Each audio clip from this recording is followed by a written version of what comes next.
Welcome friends, स्वागत है आपका आपके अपने यूट्यूब चैनल एग्जाम 5G में। अब वक्त है दोस्तों समझने का। करंट अफेयर, हर खबर पे नजर। आज के सेशन में मैं आपका स्वागत करता हूं। आज है 1 मई 2021 और आज की इस क्लास में हम इन 5 महत्वपूर्ण करंट अफेयर पर नजर डालेंगे, समझेंगे कि ये चीजें क्या होती है ना। ठीक है, जिसमें क्या है, पहले हम देखेंगे उन्नत चैफ टेक्नोलॉजी यह क्या होती है, सिटी वैल्यू क्या होती है, मनोज दास इनके बारे में जानेंगे। ऑक्सीजन कंसंट्रेटर क्या होता है, वर्तमान में इसकी क्या जरूरत है ना, रिसेंट में चर्चा में क्यों रहा है। झुरोंग रोवर किस देश का है, यह क्या कार्य करेगा। इस सभी टॉपिक के संबंध में हम डिटेल से जानकारी देखेंगे।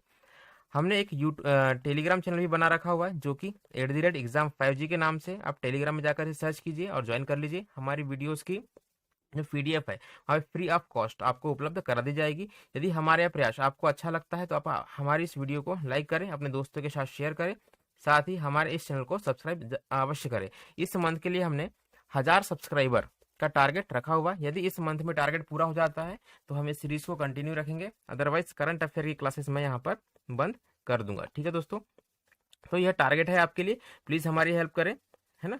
और हमारे इस चैनल को सब्सक्राइब करें। यह हमारी क्लास करंट अफेयर की क्लास है ना।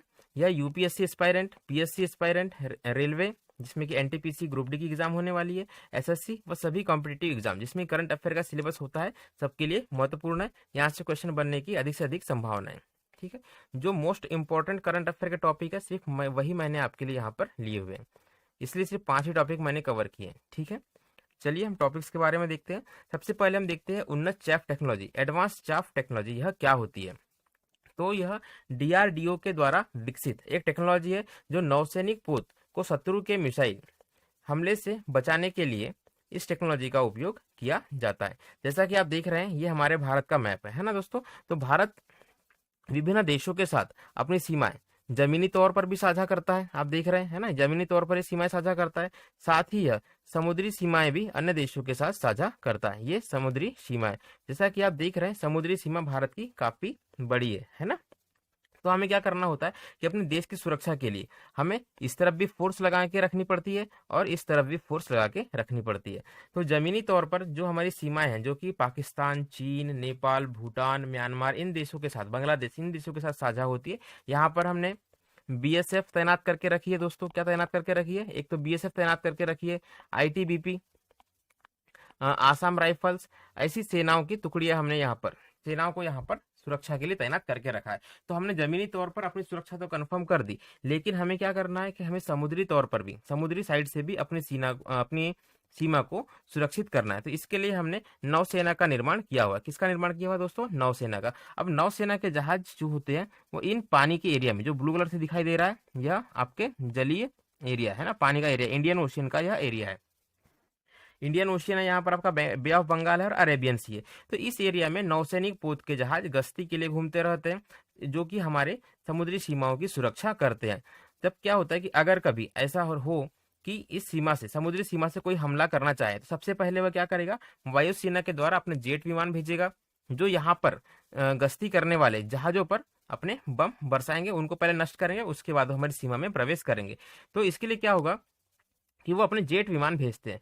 तो ये टेक्नोलॉजी क्या करती है, इन जेट विमान जो कि हमारी सीमा में प्रवेश करेंगे और हमारे जो युद्धपोत जहां जहां पे तैनात है उनकी लोकेशन का पता ना लगा पाए, तो ऐसी टेक्नोलॉजी हमने विकसित की हुई है। एक्चुअल में यह करता क्या है, हम अगली स्लाइड में देखेंगे, है ना। तो यह आत्मनिर्भर भारत का एक विशेष कदम है जो कि डीआरडीओ के द्वारा निर्मित किया गया है। आपको सिंपल याद रखना है, उन्नत चैफ टेक्नोलॉजी इसका नाम है। काम क्या है मैंने तो यह आपको बता ही दिया है ना। तो अब देखते हैं कि इसके बारे में डिटेल कि यह टेक्नोलॉजी करेगी क्या। तो बेसिकली यह इलेक्ट्रॉनिक रक्षात्मक प्रौद्योगिकी क्या है दोस्तों, यह इलेक्ट्रॉनिक रक्षात्मक प्रौद्योगिकी, इसका काम है कि जो दुश्मन है, हमारे जो शत्रु है, उनके राडार और रेडियो फ्रिक्वेंसी मिसाइलों से हमको बचाना।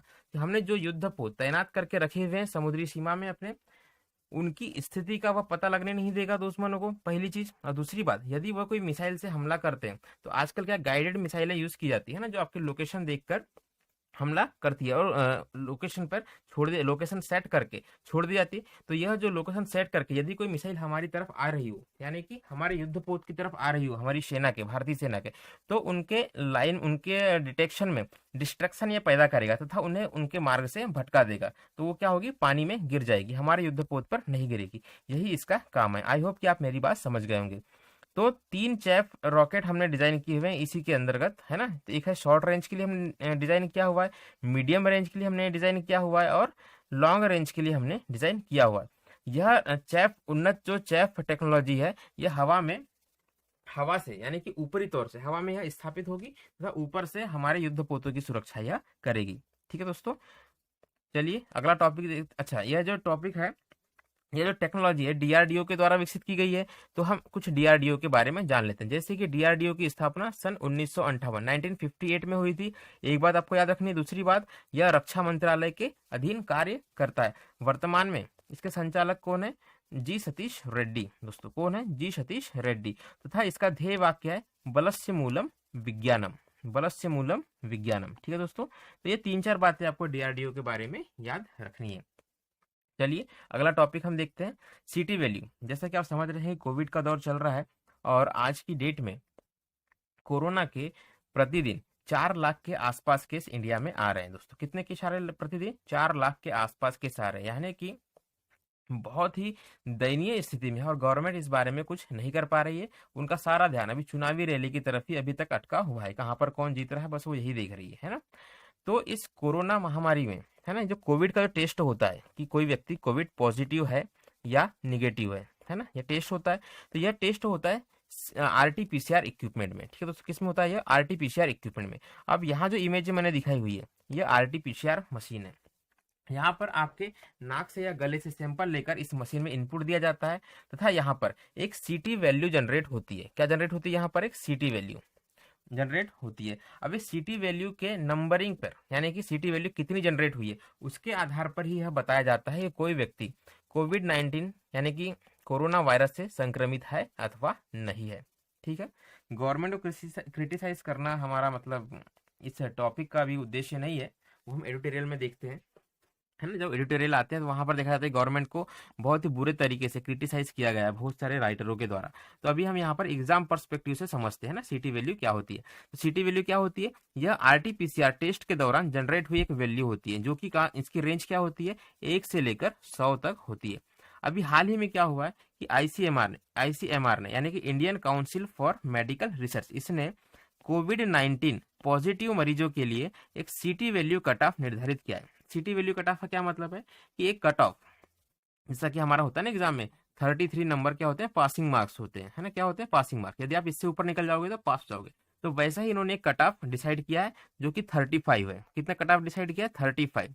अब कहा यह गया है कि यदि किसी व्यक्ति की सीटी वैल्यू 35 से कम, है ना, 35 से कम आती है तो वह व्यक्ति क्या होगा, पॉजिटिव होगा इस कोरोना डिसीज से।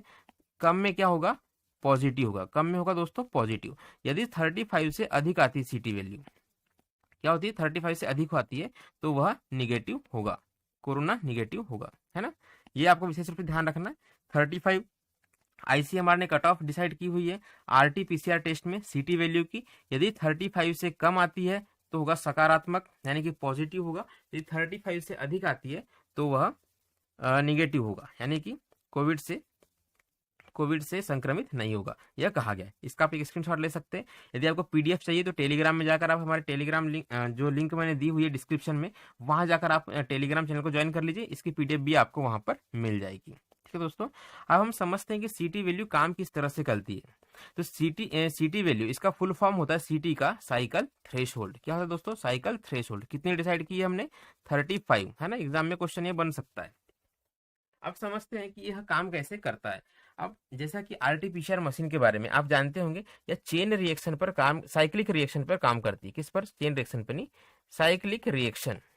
ठीक है, इसमें जो टेस्टिंग होती है वो साइकिल के फॉर्मेट में होती है, इसलिए इसको हम अधिक एक्यूरेट हम इसे मानते हैं, या गवर्नमेंट ने इसे अधिक एक्यूरेट माना है।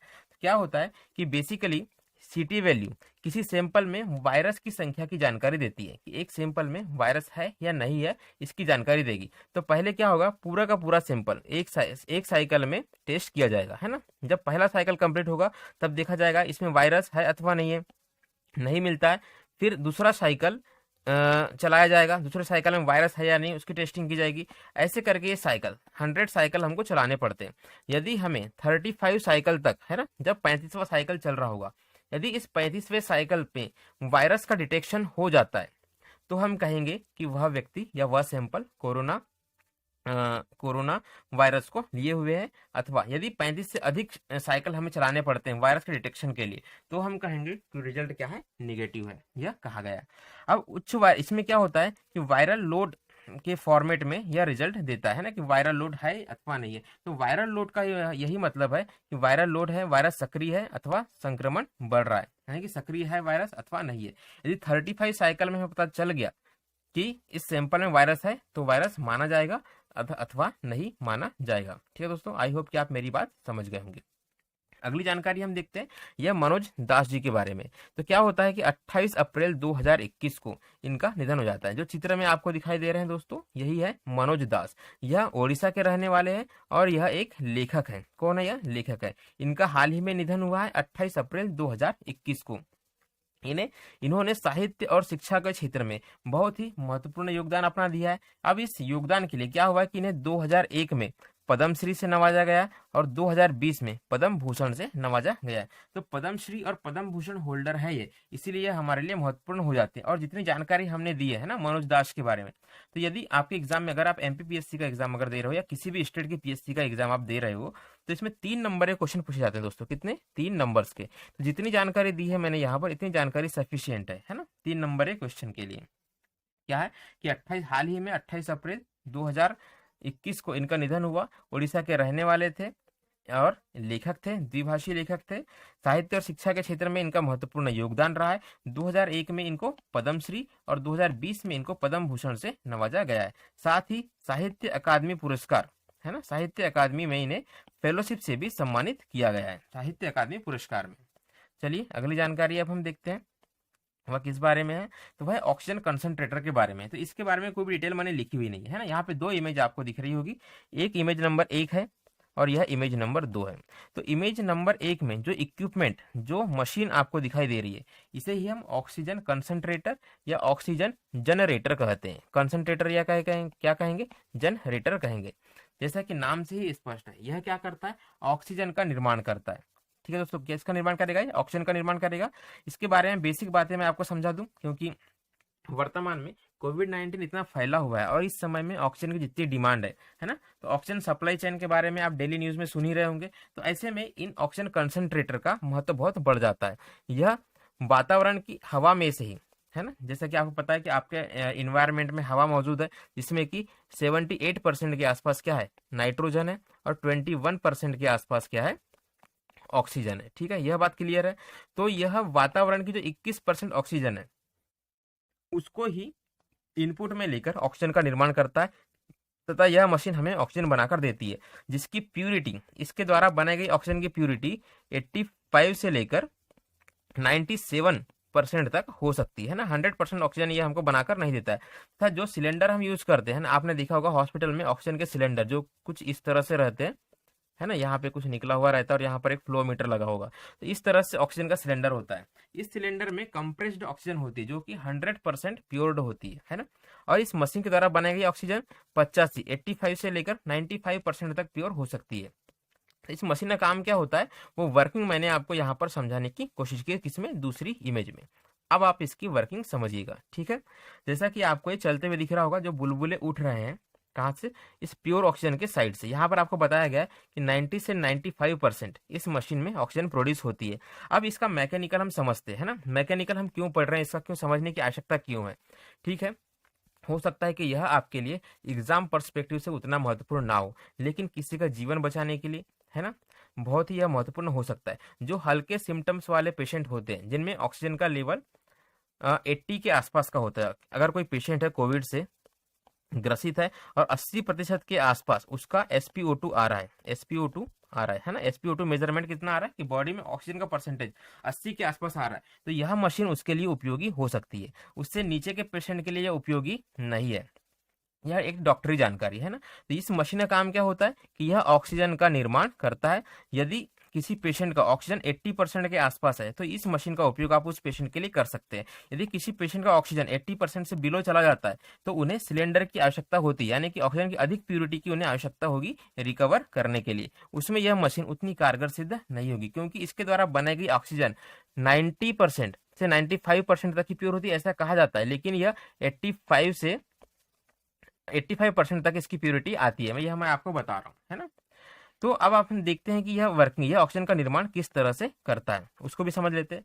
तो जैसा कि दिखाया जा रहा है कि यहाँ से एयर एंटर कर रही है इस रास्ते से दोस्तों, ठीक है। मशीन के अंदर एक कंप्रेसर लगा होता है जो कि कंटिन्यू घूमता रहता है और वातावरण की एयर को यह अपने अंदर लेता है। 80% नाइट्रोजन और 20% ऑक्सीजन ये इन्होंने एयर के माध्यम से अंदर खींच ली। अब यहाँ पर क्या होता है, इस कंप्रेसर के बाद, कंप्रेसर का काम होता है एयर को अंदर खींचना। उसके बाद इसमें हीट एक्सचेंजर लगा होता है जो इस एयर में से मॉइस्चर को सेपरेट कर देता है दोस्तों। किसको सेपरेट कर देता है, यह मॉइस्चर को सेपरेट कर देता है ना। मॉइस्चर को अलग करके बाकी हवा को यह इस रास्ते से आगे की तरफ यह भेज देगा यहाँ पर। अब यहाँ पर ये एक स्विच लगा हुआ है। यह स्विच का काम यह होता है कि बारी बारी से यह इस हवा को इन दोनों सिलेंडर्स में भेजती है। किसमें, इस सिलेंडर में और इस सिलेंडर में। अब यहाँ मेन काम यहीं पर स्टार्ट होता है। इसे हम क्या कहते हैं, जनरेटर, जो इसे हम कहते हैं कंसंट्रेटर, है ना। तो यह इसका मुख्य भाग होता है। इसका काम यह होता है कि ये वायु में से नाइट्रोजन को और प्लस ऑक्सीजन को सेपरेट कर देती है, यानी कि अलग अलग कर देती है ना। और यह नाइट्रोजन को वेस्ट के रूप में बाहर निकाल देगी किसी रास्ते से। तब प्योर ऑक्सीजन ये इस रास्ते से, है ना, इस रास्ते से इस ऑक्सीजन को लेकर के इस टैंक में यह जमा कर देगी, जो कि इस फ्लो मीटर के द्वारा पेशेंट को अब इसका दे दिया जाएगा, है ना। जैसे कि ये लगा हुआ, इसे हम फ्लो मीटर कहते हैं। तथा ये जो नॉब यहाँ पर आपको दिखाई दे रही है, इस नॉब से हम ऑक्सीजन को है 1 लीटर से लेकर 10 लीटर तक सेट कर सकते हैं दोस्तों। किससे, 1 लीटर से लेकर 10 लीटर पर मिनट के हिसाब से, पेशेंट की ऑक्सीजन रिक्वायरमेंट के हिसाब से हम इसे सेट कर सकते हैं। यह जानकारी जो मैंने आपको दी है बहुत ही महत्वपूर्ण है। यदि आप एक किसी जान पहचान वाले को ऑक्सीजन कंसंट्रेटर की रिक्वायरमेंट है ना, तो इन सारी चीजों को आप ध्यान रखिएगा। जो जानकारी मैं आपको बता रहा हूँ इनका विशेष ध्यान रखिएगा कि ऑक्सीजन कंसंट्रेटर के बारे में पहले तो आप ये कंफर्म कीजिएगा, नहीं तो आजकल क्या वर्तमान में बहुत सारे चाइनीज प्रोडक्ट आ रहे हैं जो कि किसी काम के नहीं है ना। आपके कोरोना पेशेंट के लिए आपका पैसा वैसे में ही इसमें वेस्ट होगा। इसकी वर्तमान में जो कॉस्टिंग है, जो नॉर्मल टाइम में कॉस्टिंग होती है इसकी 25,000 के आसपास होती है दोस्तों, ठीक है। यह अतिरिक्त जानकारी इसे आप याद रखिएगा, आपके आसपास किसी काम में आ सकती है। नॉर्मल कॉस्टिंग इसकी 25,000 होती है, लेकिन वर्तमान में ऑक्सीजन की कमी को देखते हुए इसका प्राइस 1 लाख तक, कितना दोस्तों, 1 लाख तक वसूल किया जा रहा है। तो इस चीज से पहले तो आप बचें, है ना। दूसरी बात, यदि आपके लिए अति आवश्यक है और आप ले ही रहे तो आप इंश्योर करें कि यदि यह 5 लीटर वाले दो इसमें स्पेसिफिकेशन आते हैं। एक आता है 5 लीटर पर मिनट ये स्पेसिफिकेशन के साथ, और एक आता है 10 लीटर पर मिनट। ये दो स्पेसिफिकेशन में यह इंडिया में अवेलेबल है। तो आपको इंश्योर ये करना है। इसमें क्या होता है दोस्तों, इसमें तो डिस्प्ले नहीं लगा हुआ, सॉरी लगा हुआ है, यहाँ पर एक डिस्प्ले लगा हुआ है। इसमें ऑक्सीजन कितना परसेंटेज यह प्यूरिफाई करके इस रास्ते से दे रहा है यह डेली मेजर होता रहता है। तो 5 लीटर, जब आप इस इक्विपमेंट को परचेज कर रहे हो तो आप इस मशीन को 5 लीटर पर मिनट फुल कैपेसिटी पर चलाएं। किस दोस्तों, फुल कैपेसिटी पर आप इसको चलाएं 5 लीटर पर मिनट पर, है ना। इस नॉब से, किस नॉब से, एक सेकंड मैं इसको यहां से मिटा दूं पहले। इस नॉब से आप इसे सेट कर सकते हैं, ठीक है। तो इसको आप 5 लीटर पर मिनट पर सेट करें यदि आपके पास 5 लीटर पर मिनट वाला इक्विपमेंट है। यदि आपके पास 10 लीटर वाला पर मिनट वाला इक्विपमेंट है तो आप इसे 10 लीटर पर मिनट पर सेट करें, और उस कंडीशन में आप प्यूरिटी चेक करें कि कितना प्योर ऑक्सीजन अभी आ रहा है। तो इस फुल कैपेसिटी पर हमें कम से कम 93% ऑक्सीजन का आउटपुट हमें इस मशीन से मिलना चाहिए, तो ही इस मशीन को लेने का कोई मतलब बनता है, ठीक है। बहुत सारी मशीनें हैं, फर्जी मशीनें जो मार्केट में सेल की जा रही है, जो ना तो इसमें कुछ सर्टिफिकेशंस होते हैं ना, जैसे कि यह सीई अप्रूव्ड होना चाहिए, इस बात का आपको ध्यान रखना है। USFDA ये एक सर्टिफिकेट होता है, इससे अप्रूव्ड होना चाहिए। ISO इससे अप्रूव्ड होना चाहिए।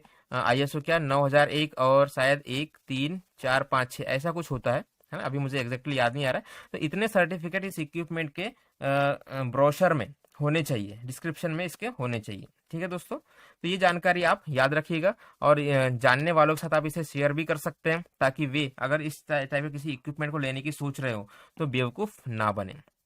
चलिए अगली जानकारी हम देखते हैं। अब हम जानते हैं झुरोंग रोवर के बारे में। किस बारे में देखते हैं? तो झुरोंग रोवर।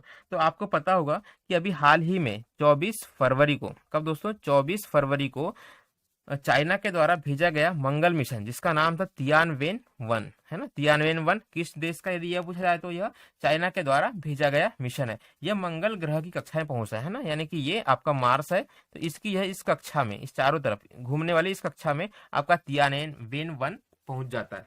अभी क्या हो रहा है, इस तियानवेन-1 से सेपरेट होकर के, है ना, इस ऑर्बिटर से, इक्विपमेंट से सेपरेट होकर के अभी एक रोवर मंगल ग्रह की कक्षा पर उतरने वाला है। आपको ये जानकर बहुत खुशी होगी कि इसरो ने भी यह भी मंगल मिशन भेज चुका है, और इसरो विश्व का ऐसा पहला देश है जो प्रथम प्रयास में ही मंगल पर भेजे जाने वाले किसी मिशन के प्रथम प्रयास में ही सफल हुआ है। तो इसके लिए तालियां तो बनती है। तो हम वर्तमान में क्या पढ़ना है, हमें तियानवेन-1 मिशन जो कि चाइना का मिशन है, इससे एक झुरोंग रोवर इस मार्स ग्रह की, इस मंगल ग्रह की सतह पर उतरने वाला है।